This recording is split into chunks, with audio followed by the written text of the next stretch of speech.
Two rival schools unlike in dignity, in fair Nihon where we lay our scene. From ancient grudge breaks to new mutiny, where new friendships can make messy fights clean. Will this rom-com be something of a hit or a miss?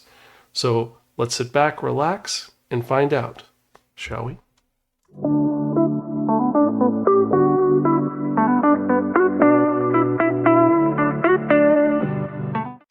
Hello and welcome to another episode of the Spiraken manga review. I'm your host Zan, saying konnichiwa, aloha, bonjour, and what's up? Hope you're doing well. Hope you're excited for another fun-filled episode of this awesome podcast you can find at www.spiraken.com. We're also on Facebook, Twitter, Instagram, Spotify, YouTube, and various other social media sites. Just type in SPIRAKN in your search bar, and I'll guarantee you find us one way or the other. And with that in mind, let's actually get to it, because if you remember from that last episode, I spun that one that only the Wheel of Manga, and Nick Dick turned to be there reviewing a manga that, well, it's a rom-com, but it's something a little different. Or is it? We're going to find out right now, shall we? So if you remember from the last episode, I spun the Wheel of Manga to dictate and be there reviewing The Fragrant Flower Blooms with Dignity. This was written by Saka Mikami. There's currently 3 volumes out in the United States, but there are 13 volumes in total. It is still coming out. And this is a kodansha manga, which is, well, a pretty familiar tale. Because this takes place in school life in an area between 2 schools. We have Chidori High, which is a school for the most, well, let's be honest, it is a boys' schools for the dregs of society. This is a last chance school where if you are sent here, this is one step away from going to jail. Most people there are there for a reason, but some people are not. Specifically, our main character is there just because it was the only school he can get into, just for educational purposes, not because he's a hooligan. His name is Rintaro Samugi, and he's a 6'3" tall guy who really doesn't mess around. He's just really intimidating. He's polite. He's in here he's an intimidating, scary guy, so they sent him to this school. And 20 feet away from their school is another school, one which is illustrious and wonderful. And the school that we're talking about is that one that only Kikyo Girls Academy, or Kikyo's Girl High, which is a school for the most wealthy and illustrious young ladies of society, where they will learn the best they can be. And so you have a school of hooligans and a school of society's elites. One are boys, one are girls. Obviously, this could lead to 2 ways. One, the girls could be sipping for the guys could be sipping for the girls. That is what should happen. But in reality, that is not the case, because the school and students at Kikyo despise the boys at Chidori. It actually turns out that it's not just the students. It is the faculty of the school has perpetuated the fact that most of the students at Chidori are hooligans, are wherewithals, thugs, know-nothings, people you don't get involved with. So this has led to a stigma of these girls who seem very pretty and nice to treat these boys, who could be good people, like complete shit. And it's even harder for Rintaro, because Rintaro is a 6'3" giant scary man with blonde hair. A little scary, so they just treat him like he's a huge behemoth, even though he could be the nicest person possible. And that is actually the truth, because he is a good person. See, the thing is that he is the youngest in a family of 4, and he works at his family's patissier. He makes pastries, and he's actually really good at it. And his family does do pretty well. And on one day when he's working at the patissier, which is named Plain, he notices one customer in the store, a young girl who is wolfing down a bunch of cake. And with this exchange of looks, his life is changed forever.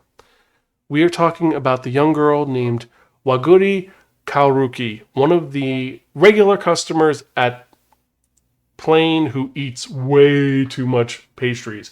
She has a high metabolism, and when their eyes lock, she kind of gets startled and runs away. And unfortunately, because of Rintaro's mentality, he thinks he scared her away. He has a very low self-esteem of himself, even though his friends think he's cool. And he does try his best. Like, people he tries to help think he's bothering them or mugging them. It's always a situation where the wrong situation is gleaned from what happened. And so he thinks this girl doesn't like him until one day, when he gets home from school, his mom's like, hey, listen, that girl's waiting for you. You gotta fix this because she's one of our regulars. And she's like, listen, I want to buy you cake. It's like, wait, what?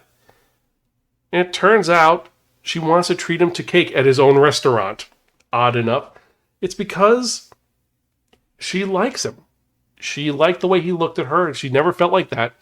And she's interested in him. And it's just a person who doesn't see him as a scary person. She sees him as this really nice guy that works at the patisserie who does what he can, and she really likes him, but he can't see that.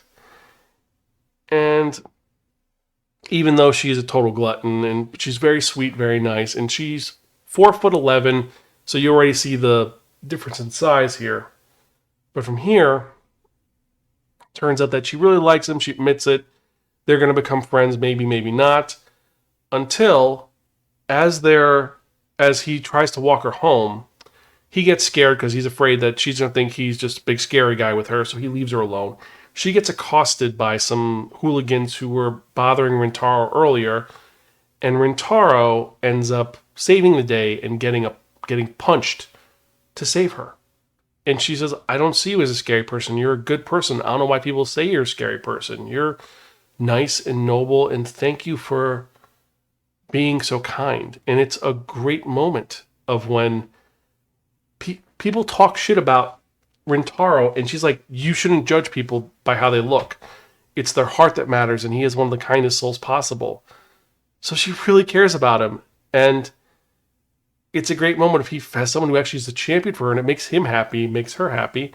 He's probably never going to see her again. That's the big thing. Unfortunately, as we know, that's not the case, because this young girl who looks like she's 13 is in actuality in the same age bracket as him, and she goes to, you guessed it, Kikyo, right across the hall from his classroom. They're in the same floor, and this is the beginning of this weird hidden relationship. It's they're starting to care about each other, and they're building this relationship while meanwhile trying to hide the fact that they're in a relationship, because first she goes to the school and the boys are harassing her, and the girls say, get the hell away from them. They're scumbags. And he can't do anything, but it makes him happy that she actually went to the school to see him. Eventually, he ends up showing his character, and she sees his character, and other people start to see their characters. And it begins to break down the walls between these schools. And it is a very cool premise. And I've got to say, it's one which it's been done before, but this one, for some reason, is something a little different. It's a parody of Romeo and Juliet in a high school element, and I like that fact. It's not murderous. It's not, we're going to use swords, or it's going to be murdering each other, or crime families, or it's just, the schools is just the upper class versus the lower class, and they love each other, and they're slowly building it. And there's character development that is well done. I mean, at one point, later on, way later, because I had to read further on in this, he actually stops dyeing his hair because of her, and he sees the truth in her, and we want them to be together. And it's just this slow build. It is a very wonderful romance as the story goes. Now, how's the art style? Art style's pretty good. The hooligans look like hooligans. Most of the characters, you cannot really tell who they are, except for, of course, we have Rintaro, who is huge and scary looking, and then we have, of course, Kaoruko. It's hard to pronounce her name because it's spelled so weird. But Kaoruko, she's small. We can tell it's her. Then there's her friend.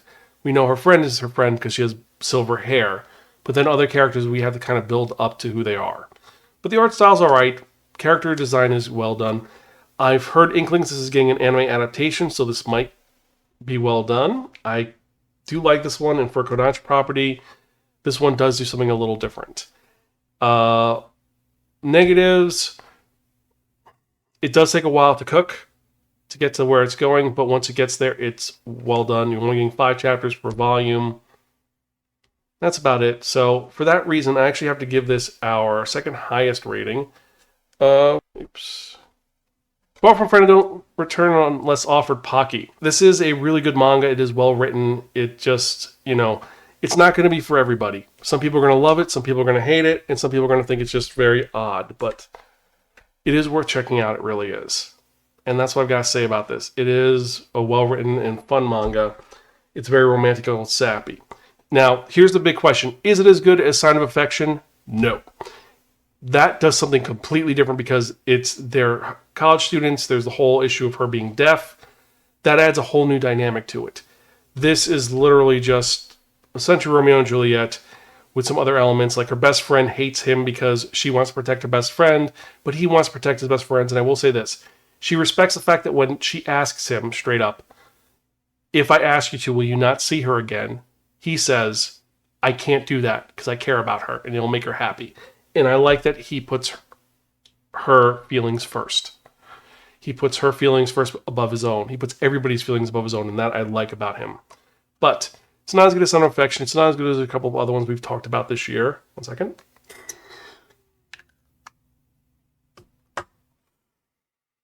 Ever since COVID, my breath's been kind of worse, so apologies. Talking a lot is hurting a lot more. So on the one hand, I could edit this out, but instead I'm going to just keep this going because I can and because it's a little bit better. So with that in mind, let's actually get to it because if you remember, well, let's get to it. So I hope you enjoyed this. And our random question of the day, I forgot to completely say, for this week is going to be something which is kind of cool, kind of different, kind of crazy. And that's very simply going to be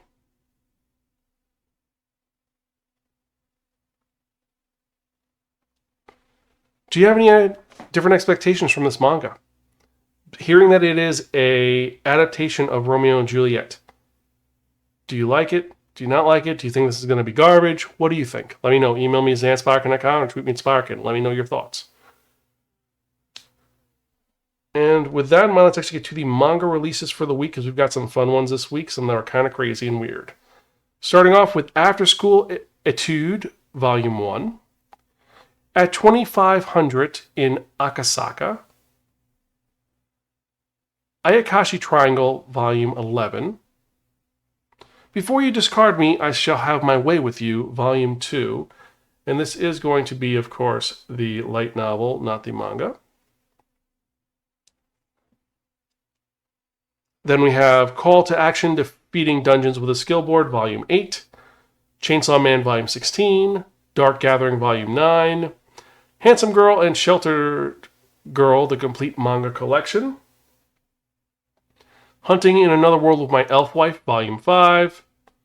I Quit My Apprenticeship as a Royal Court Wizard to Become a Magical Items Craftswoman, the manga, Volume 1. Last Quarter, Volume 1. This is a new Ai Aizawa manga. Surprising that came out. Let's Do It Already, Volume 2. Like a Butterfly, Volume 8. This is another series by Sue Morishita. This one is by the creator of Sign of Affection. What's it about? Well, you got to read to see. Lout of Court Family, light novel, Volume 1. Loved by Two Fiancés, Volume 1. Mashal, Magic and Muscle, Volume 17. My Sister Took My Fiancé and Now I'm Being Courted by a Beastly Prince, Volume 2 of the manga. Sakamoto Days, Volume 13. Sword of the Demon Hunter, Gaijin Gentosu, the manga, Volume 5. This is Screwed Up, but I Was Reincarnated as a Girl in Another World, Volume 13, the manga. True Love Fades When the Contract Ends, manga, Volume 2. We Started a Threesome, Volume 3. Wolf Girl and Black Prince, Volume 9. Yakuza Fiancé, Raizen Den, Volume 8. And last and certainly not least for this week, we've got Yona of the Dawn, Volume 42. So these are the mangas of the week. Which are you most excited about? Which are you most horrified by? Let me know. Email me, zanspiraken.com, or tweet me at Spiraken. For me, my top 5 for this week are going to be Before You Discard Me, I Shall Have My Way With You, Volume 2. Interesting title and could be kind of cool. Handsome Girl and Shelter Girl, the complete manga collection. This one sounds like a pretty... It's going to be a Yuri title, I know that, but the fact it's a one-shot and it looks, actually, the art looks great. I can't wait to check it out. I Quit My Apprenticeship as a Royal Court Wizard to Become an Item Crafts Woman, Volume 1. Kind of a cool element. Then we have, of course, Last Quarter. Last Quarter is, well, it's an Ai Aizawa, so kind of cool. And then Lout of Count's Family, Volume 1. This light novel looks like it's pretty cool because the whole premise is about someone who is a a mooch of a rich family and things that happen to him. And then True Love Fades Away When the Contract Ends, Volume 2. That one is one of my stay-ins. But which ones are you most excited about? Let me know. Email me, zanspiraken.com, or tweet me at Spiraken. And before we go any further, I thank each and every one of you for every email I get, every comment I get. It gives me so much motivation to keep doing this podcast because I love doing this. And I'm going to keep doing this. I'm an old man who reads manga with thick glasses. So thank you so much for every email, every comment, every new subscriber. You are all super awesome. And I hope that you're doing well. And with that in mind, remember to like, share, subscribe, and let's get to the part that you've all been waiting for. And what are we talking about? We are talking about that one, that only, the Wheel of Manga! Yes, friends, the Wheel of Manga, except no substitute. Now, what is the Wheel of Manga? The Wheel of Manga is a Wheel of Fortune with 10 slots on it. What I've done is I've sent a manga title to each of the 10 slots. So what we're going to do is we're going to spin the wheel. Whatever number it lands on, that's the manga we're going to review in the next episode of the Spiraken Manga, episode 573. We've got some great titles on here, some weird titles, but let's spin into a review, shall we?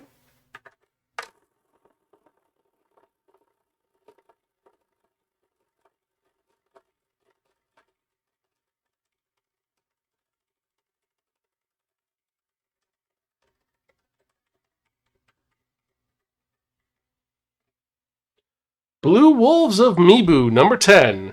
This one is an adaptation of the Shinzengumi, but made different. I don't know if it's just gender swaps or what's going on. This is getting an anime adaptation, so we'll see what it's about. But anyway, I hope you enjoy this episode. As usual, I am your host, Zan. I am Gonzville. Catch you guys next time, and always, remember, keep reading manga. See you later.